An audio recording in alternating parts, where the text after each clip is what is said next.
സംസ്ഥാന മുഖ്യമന്ത്രിയായി വി.ഡി. സതീശൻ അധികാരമേൽക്കുന്ന സത്യപ്രതിജ്ഞാ ചടങ്ങിൽ വന്ദേമാതരം മുഴുവനായി ആലപിച്ച നടപടി സംഘപരിവാർ വിധേയത്വം പ്രകടിപ്പിക്കുന്നതിനു വേണ്ടി നടത്തിയ ഒരു അമിതമായ ഒരു ആവേശമാണെന്നാണ് SDPI പ്രസിഡന്റ് CPA ലത്തീഫ് പറയുന്നത്. ഈ നടപടി സംസ്ഥാനത്തിന്റെ മതനിരപേക്ഷതയെ വെല്ലുവിളിക്കുന്നതാണ്. രാഷ്ട്രത്തിന്റെ അതായത് കേരളത്തിന്റെ രാഷ്ട്രീയ സാമൂഹ്യ അന്തരീക്ഷത്തെ സംഘപരിവാർ അജണ്ടകൾക്ക് അനുകൂലമായി പാകപ്പെടുത്താനുള്ള ബോധപൂർവമായ ശ്രമങ്ങളുടെ ഭാഗമാണിതെന്നാണ് SDPയുടെ ആരോപണം. Join the legacy of excellence at Little Flower Engineering Institute, Kalmasheri. ദേശീയ ഗീതമായ വന്ദേ ഭാരതത്തിന്റെ ആദ്യ 2 ഖണ്ഡികകൾ മാത്രം ആലപിക്കുക എന്ന ദശാബ്ദങ്ങളായുള്ള ഔദ്യോഗിക കീഴ്വഴക്കമാണ് പുതിയ ഭരണകൂടത്തിന്റെ സത്യപ്രതിജ്ഞാവേദിയിൽ കാറ്റിൽ പറത്തപ്പെട്ടത്. വരികളുടെ ചരിത്രപരവും രാഷ്ട്രീയവുമായ പശ്ചാത്തലം വ്യക്തമായി അറിവുള്ളവർ പോലും തീവ്ര വലതുപക്ഷ ശക്തികളെ സുഖിപ്പിക്കുന്നതിനായി ഇത്തരം നടപടികൾക്ക് മൗനാനുമതി നൽകുന്നത് മതേതര മൂല്യങ്ങൾക്ക് വലിയ പരിക്കേൽക്കുമെന്നാണ് ലത്തീഫ് പറയുന്നത്.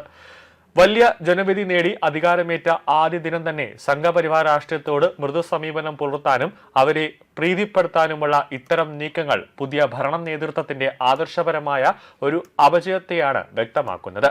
തീവ്ര ഹിന്ദുത്വ അജണ്ടകളെ ശക്തമായി എതിർക്കേണ്ടവർ തന്നെ പ്രതീകാത്മകമായ ഇത്തരം കീഴടങ്ങലുകളിലും അതോടൊപ്പം തന്നെ ആർക്കാണ് വഴിവിളക്ക് കാണിക്കുന്നതെന്ന് വ്യക്തമാക്കണമെന്നാണ് SDPI പറയുന്നത്. കേരളത്തിന്റെ മതേതര മനസ്സിനെ മുറിവുപ്പെടുത്തുന്നതും സംഘപരിവാരത്തെ സുഖിപ്പിക്കാൻ ലക്ഷ്യമിട്ടുള്ളതുമായ ഇത്തരം നീക്കങ്ങളിൽ നിന്ന് ഭരണകൂടം പിന്തിരിയണം. സംഘപരിവാർ ആശയങ്ങൾ ഒളിച്ചു കടത്താതിരിക്കാൻ സർക്കാരും ബന്ധപ്പെട്ടവരും തയ്യാറാവണമെന്ന് SDPI പറയുന്നു. മതേതരത്തിന്റെ കാവലാളാകേണ്ടവർ തന്നെ സംഘപരിവാർ പീഡനത്തിന് മുതിരുന്നതിനെതിരെ ശക്തമായ ജനകീയ പ്രതിരോധവും മതേതര കൂട്ടായ്മകളും ഉയർന്നു വരേണ്ടതുണ്ടെന്ന് ലത്തീഫ് പറയുകയാണ്. അതേസമയം സത്യപ്രതിജ്ഞാ ചടങ്ങിൽ വന്ദേമാതരം ആലപിച്ചത് തന്റെ അറിവോടെ അല്ല എന്ന് മുഖ്യമന്ത്രി വി.ഡി. സതീശനും പറയുകയാണ്. ലോക് ഭവന്റെ നിർദ്ദേശപ്രകാരമാണ് വന്ദേമാതരം ആലപിച്ചത്. മുഴുവൻ പാഠമെന്ന് അറിയില്ലായിരുന്നുവെന്നും മുഖ്യമന്ത്രി വാർത്താ സമ്മേളനത്തിൽ പറഞ്ഞു. താനും സദസ്സിൽ നിൽക്കുമ്പോഴാണ് മുഴുവൻ ആലപിക്കുന്നത് കേട്ടത്. ഇടയിൽ കയറി തടസ്സപ്പെടുത്താൻ കഴിയില്ല എന്നും മുഖ്യമന്ത്രി വി.ഡി. സതീശൻ പറഞ്ഞു. ചടങ്ങിന്റെ അവസാനം വന്ദേമാതരം ആലപിക്കുമെന്ന് അറിയില്ലായിരുന്നുവെന്നാണ് വി.ഡി. സതീശൻ മാധ്യമങ്ങളോട് പറഞ്ഞത്. ദേശീയഗാനമാണ് അവസാനം ആലപിക്കുക. വന്ദേമാതരം ആലപിച്ചത് അറിഞ്ഞുകൊണ്ടല്ലെന്നും മുഖ്യമന്ത്രി വിശദീകരിച്ചു. വന്ദേമാതരം ആലപിച്ചതിനെ ചൊല്ലിയാണ് തർക്കങ്ങൾ നടക്കുന്നതെന്നും ഔദ്യോഗികമായി ആദ്യ 2 വരികൾ മാത്രമാണ് പാടാറുള്ളതെന്നും പൂർണ്ണരൂപം ആലപിച്ചത് ബഹുസ്വരതയുള്ള സമൂഹത്തിന് അനുയോജ്യമല്ല എന്നും CPM നേതാവ് PA മുഹമ്മദ് റിയാസ് കുറച്ചു ദിവസത്തിന് മുന്നേ കഴിഞ്ഞ ആഴ്ച ഫേസ്ബുക്കിൽ പോസ്റ്റ് ചെയ്തിരുന്നു.